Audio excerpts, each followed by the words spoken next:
These are the pacemakers, people who stand out from the crowd. People who change the world they live in. People whose faces are not always familiar.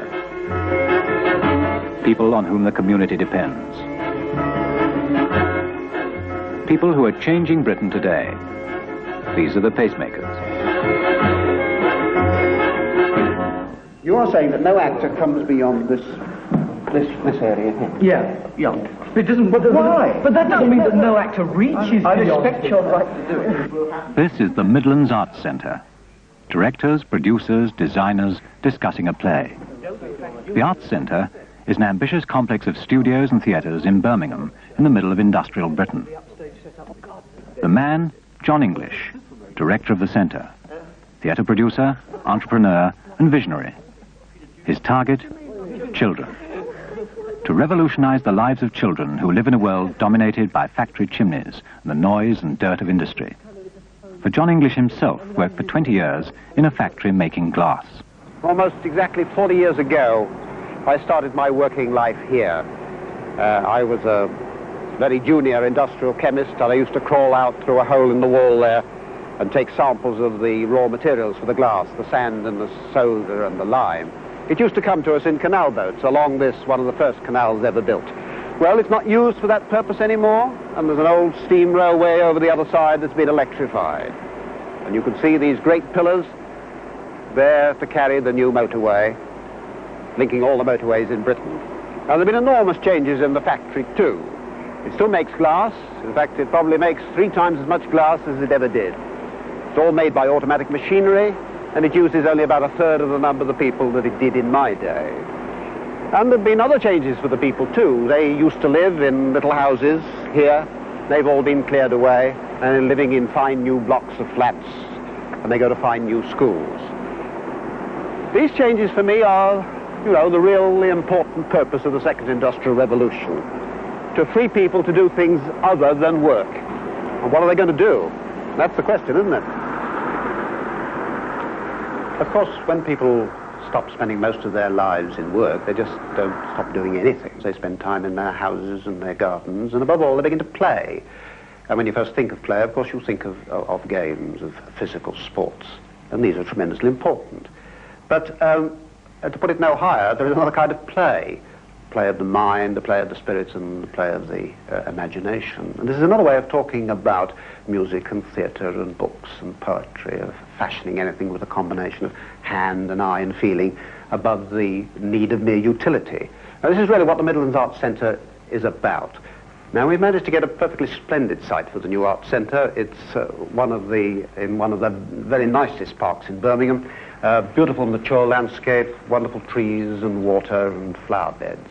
And there are many physical recreation facilities in this park already. But on a long strip of land, a great island, about nearly half a mile long between a lake and a river, we're building these new kind of facilities for leisure time enjoyment.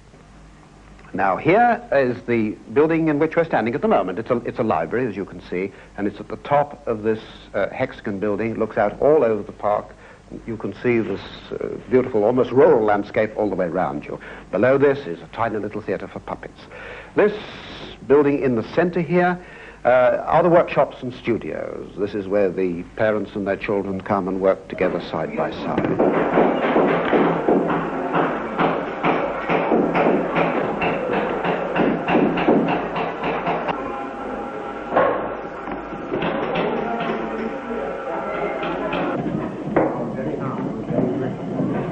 This place is for the young people of each new generation, and for all young people, all children, the kids of every Tom, Dick and Harry.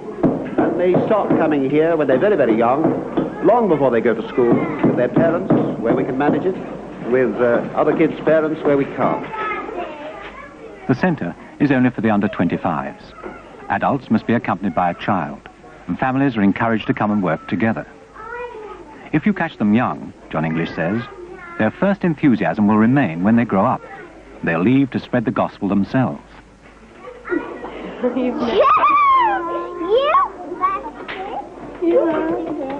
The Midlands Arts Centre was John English's brainchild. In 1960, he got an enlightened Birmingham City councillor, Frank Price, interested in the idea. The council put up the initial funds, but now the Arts Centre is financed by a charitable trust and is independent. It isn't free. Members' fees go towards the running costs. If you pay for something, says John English, you value it more.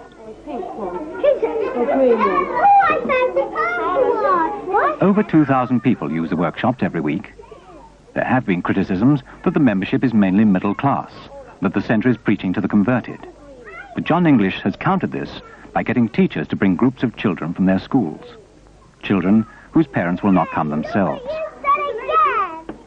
The older members can help to pay their fees by looking after the little ones.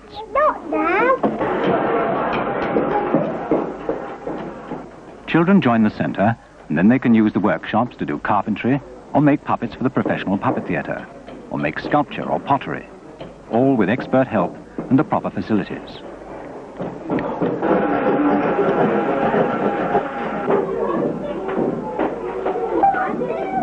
As these children grow up, they'll go on to use the music studios, the art gallery, and the members' coffee bar. John, why are you doing another horse? I do one every week. That's the only thing I can do.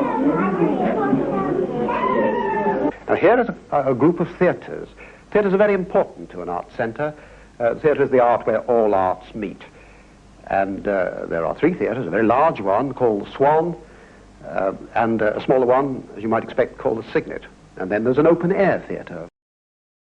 A workshop theatre and puppet theatre are already in constant use, with a professional company 30 strong. They give 16 performances a week to over 2,000 children. John English thinks it important for children to have a chance to see the great modern classics, which are not often performed commercially. They're planning a production of the Caucasian Chalk Circle.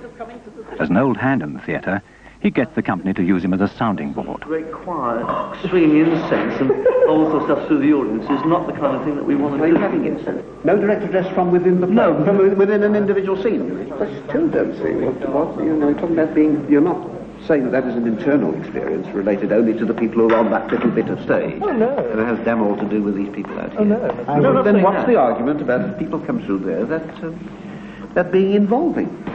It doesn't mean that no actor reaches No direct address either. Oh, it's just direct yes, address. a lot of direct address. But it's not direct address from within the play. But what you're saying is that we are actors, you are other people. Yeah. Commenting on the scene, saying what's about to happen or what's just happened. I think it's permanent. It's all very well, you're perhaps getting excited. The design of the projected Swan Theatre is planned over lunch in the boardroom. It'll be a huge theatre, but will it be flexible enough? John English gets production manager David Gordon, technical manager Mike Brown, and Mrs. English, who is secretary of the trustees, to thrash out the details. As well. Yes. And concerts, yes. Look, come, let's think about our 4th slot day, shall we? October 1972. Friday. Slot 1, that's first thing in the morning. 10 o'clock. And what? Puppets in the morning. Then you finish that about 12 o'clock. And you've got another performance when? 2:30. 2:30. Right, of what? Let's say a play now. Terry Truman's Time Travel, still running in 1972. And now where do you play that? Well, we need the whole theatre for that, really. All right, so you want all that area? Yes. All right, what's your next performance? Well, a film, let us say, shall we? At what time, darling?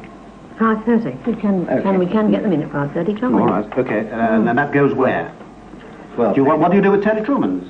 We'll just cover them up. If that's on the side. those 2 side stages, yes. And you put your screen in like that. Yeah. All right.